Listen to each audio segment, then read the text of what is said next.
Good afternoon, Raquel. Good afternoon, ma'am. Okay, Raquel, can you tell me about yourself? Yes, ma'am. I am Raquel T. Obra, 24 years old, single, and I live at Lamut, Ifugao. Okay, I have a few questions for you to answer, so let's start. Yes, ma'am. Why do you want to work as a maid? Ma'am, I want to work as a maid because I want to help my family for our finances. And I want to support the education of my brothers and sisters. Why you choose Malaysia when there is a lot of other country? Because it's near to our country and it's not hard for me to adjust because Philippines and Malaysia have the same time. How are you qualified for this job? Ma'am, I am qualified for this job because I am hardworking, polite, and a disciplined person. May I know what your educational level is? Ma'am, I graduated high school level. So you are a high school graduate. Yes, ma'am. What is your recent working experience? I am only a housekeeper. Okay, so only you staying at the house. Yes, ma'am. Have you worked abroad before? No, ma'am. Do you have experience of taking care of baby? Yes, ma'am, my younger brother. How Since about birth, elderly? no, ma'am, but I'm willing to learn.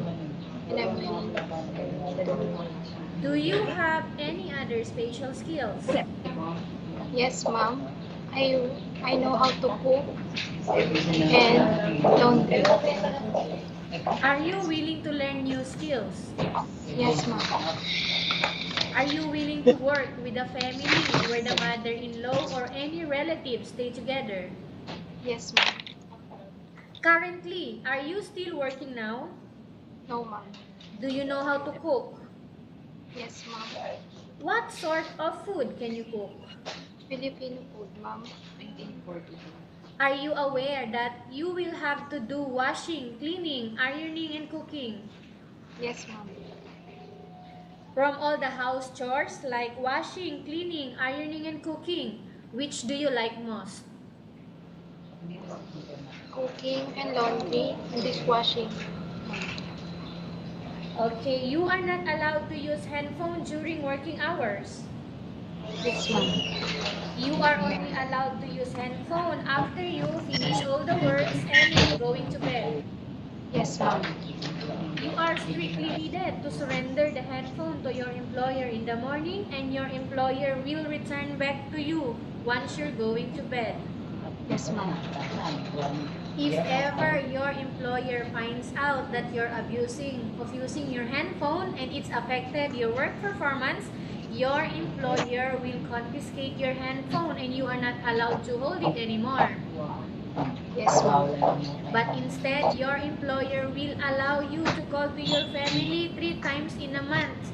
You only allowed to bring normal phone and you are not allowed to bring smartphone.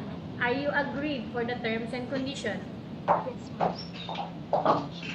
Are you agreed to the rules and regulation for the handphone? Yes, ma'am. How many years is the contract as you agreed and understands? 2 years, ma'am. Can you describe for me your ethics, your attitude?